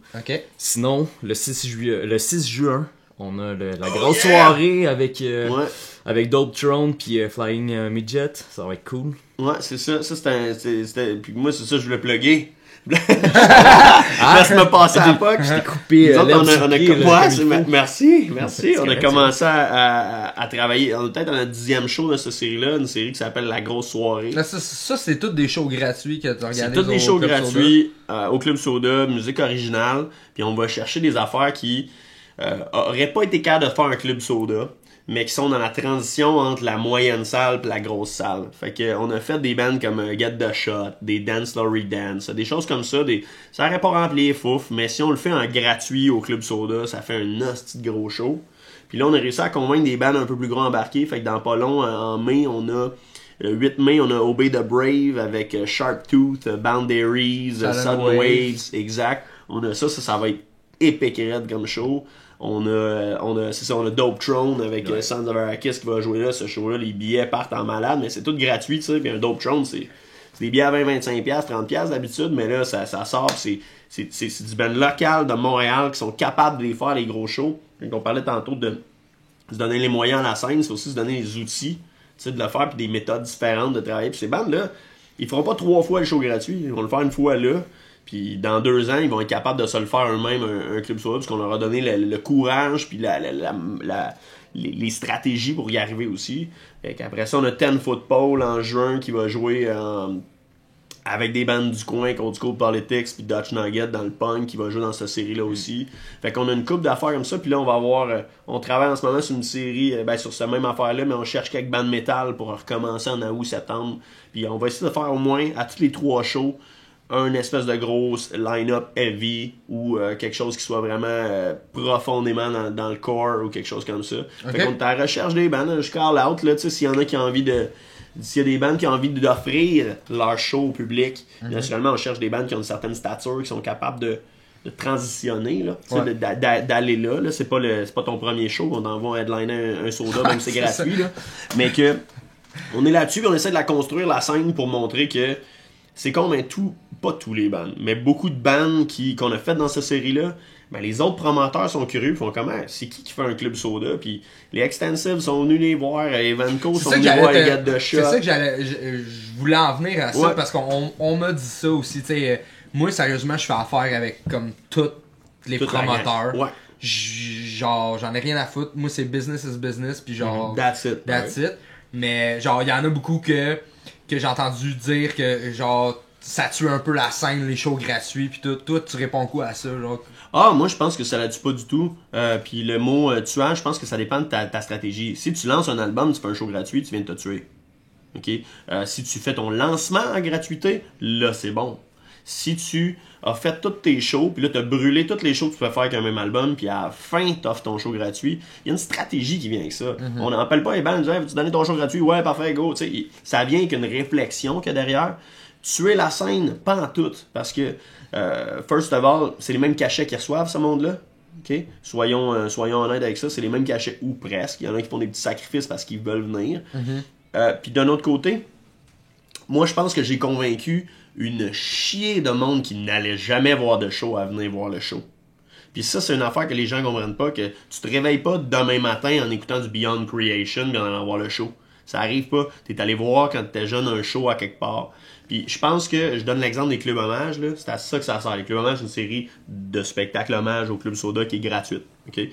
Cette série-là, moi, je trouve ça vraiment cool, là, les clubs hommages, que tu donnes l'opportunité aux bands locales de jouer. Il faut qu'il y ait des bands originales qui viennent jouer en première partie, mais moi, je m'en vais voir un System of a Down. Je connais pas Beyond Creation, je m'en sac de Beyond Creation, ça me dit même rien, puis je m'en balance. Moi, j'ai écouté ça, puis du Limp Bizkit, puis je System of a Down.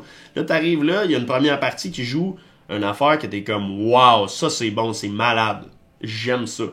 Puis là, tu découvres cette affaire-là, mais il y a tellement de monde qui n'ont pas accès à la scène locale parce qu'ils n'ont pas d'amis qui en fait partie, qui n'ont pas de band qui connaissent ce qu'ils font, qui ont besoin, ils vont le découvrir à travers ça.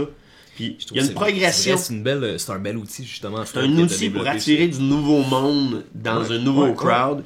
Fait que, qui vont pas nécessairement à l'ESCO, ben, qui vont pas nécessairement justement aux catacombes, là, ils vont voir un show parce qu'ils vont voir un show hommage, qui ont toujours trippé ce band-là, puis là, ils découvrent un band local. Puis écoute, c'est fun, ça, on est capable de développer des bands. Tu sais, quand tu disais That Lullaby qui a joué là, tu sais, je veux dire, le lendemain de ce show-là, tu nous as fait confiance. Une couple de fois. Puis quand j'ai même une vidéo chez nous au Café l'Inconditionné. C'était quoi le nom sur Saint-Denis là l'absinthe? Non, Café Chaos. Un Café Chaos. Hein. Café Chaos où tu dis un band chouchou. Dans ce temps-là, t'étais avec Jaune Prod. Ben ouais. Un band chouchou de Jaune Prod, d'être là-bas, c'est toi qui nous présente. Ben ouais, j'ai ça en vidéo. Mais tu nous as fait confiance pour le club hommage, tu nous as même amené à Rouen, puis ça a été. Tu sais, faut faire ce genre de move-là pour triper, puis le faire, puis ces gens-là, il y a plein de monde qui ont appris à vous découvrir, qui n'auraient jamais été là, parce que quand on fait des shows dans la même scène tout le temps, là, toujours une gang de monde qui se rajoute. Mais il y en a 5-6 de plus, puis c'est la même. C'est le fan de l'autre band qui est le fan de l'autre band. Mais là, on présente ça à un crowd qui en a aucune idée qu'est-ce qu'ils s'en viennent voir. Pis ça, pour moi, c'est la meilleure chose ever pour la scène. Ton crowd de Club Hommage, sais-tu... est-ce que tu revois souvent le même monde qui sont abonnés au Club Hommage? 60%. Ouais, ok. 60%, puis même ce qu'on a vu, c'est qu'ils viennent à toutes les... Peu importe le à plus de 5 par année. Ok. À plus de 5 par année. T'en fais une douzaine? 25 par année. 25? Dans les shows hommages, une 25, mais on en fait à peu près 40 au Club Soda par année au total. Ok. Puis quand on a... Ce que j'ai remarqué, c'est que maintenant, mettons que je fais un Prieur et Landry au Club Soda 2 fois, puis après ça, moi, je mets en vente mon Prieur et Landry dans une salle en vendant des billets en vente, puis que là, je vais cibler mon public qui sont venus voir les shows. On double et on triple les billets vendus de cette band-là par rapport aux bandes qui l'ont vu en première partie, puis que là, on est capable de leur vendre des billets à 10-15$ pour aller voir ce show-là. Parce que les gens qui viennent voir les clubs hommages, c'est des gens qui vont voir un show au Centre Bell ou un show gratuit. C'est pas des gens qui vont aux catacombes, là, finalement, ils s'en vont là. Mais oui, il y en a que oui, là. Mais c'est pas ce monde-là, notre cible. C'est pas la majorité. C'est pas des gens qui sont attirés naturellement donc, pour aller réponds à la découvrir question. un show, là. Oui, puis il y en a qui vont dire qu'on tue la scène, puis écoute, il y a vraiment... Toutes les opinions sont bonnes, puis je pense pas que j'ai 100% raison sur mon opinion, puis il y a des manières que je la tue, puis whatever, c'est quoi. Mais je pense qu'aussi que ça tue autant la scène que de faire jouer un band devant une salle de 40 personnes dans un show où que les 40 personnes sont splittées sur 3 bands, qui restent pas tout le long, puis que là, le show est démotivé, puis que, nice, tout le monde a payé son 10$. Ça, dans ma tête, à moi, ça tue la motivation de tout le monde. Mais de repartir... Il n'y a pas un band qui vient jouer dans un club hommage une grosse soirée, qui fait son show devant un vrai public, devant un bon PA, devant un kit professionnel avec un gars de moniteur, un gars à console, un gars d'éclairage, une équipe qui reçoit, puis que le lendemain matin, il est démotivé, puis il sait pas qu'est-ce qu'il fait avec sa vie. Tu ressors de là avec le gros hype. T'as envie de conquérir le monde le lendemain, puis tu y crois à ton rêve le lendemain. Quand tu nous avais demandé de venir à Rouen, puis tout, puis on est allé à Rouen, puis on s'attendait à rien, on n'avait jamais été à Rouen, mais on a été mangé, puis quand on est revenu, puis qu'on a vu le monde dans la salle, c'est ouais. Quelle salle, la scène Évolution? Ouais, Évolution. C'était plein à craquer. C'est là que tu fais. On a peut-être fait 9 heures de route, mais au moins il y a du monde. C'est ça. Rouen-Noranda, tu sais, pareil, c'est une belle expérience. Les gens sont. Non, mais c'est vrai. C'est vrai, le monde. Les gens 8 heures de route, mais les gens sont dedans. Je t'ai jamais vu ici. Tu viens pas d'ici. Totalement. Toi, t'es un band, hein? Ouais, c'est clair. En tout cas, avez-vous des choses à plugger en finissant? C'est ça. Je pense qu'on va finir notre bière ensemble puis on va continuer à parler de plein de choses, j'imagine. C'est pas mal ça. Un gros merci, Sylvain. Merci à vous autres. Merci à vous autres. Merci à toi surtout d'avoir remplacé. Écoute, merci beaucoup. Merci Fred d'avoir accepté de venir. Ça va peut-être inciter d'autres mondes à venir. Et puis on va partager ça sur toutes les places qu'on peut pas le partager parce que c'est un projet qu'il faut que les gens comprennent qu'il y a avoir d'autres vidéos après. Là. Ça fait du sens. Ça fait partie du cycle de la vie. Ouais, puis c'est pour la scène, c'est pour tout le monde. T'es un bon boy, toi. Merci. Tu vois, c'est ça que je te dis. Je me fais plein d'amis depuis ça. Un gros merci à Joe, hein. Ouais, merci à Joe. Montage. Joe, en arrière de la caméra. C'est lui qui fait tout. Moi, j'ai aucun mérite là-dedans. Fait que merci à tout le monde. À la semaine prochaine, on va recevoir 2 nouvelles personnes super... le fun, j'imagine. Des bons boys aussi. Salut tout le monde, à la prochaine.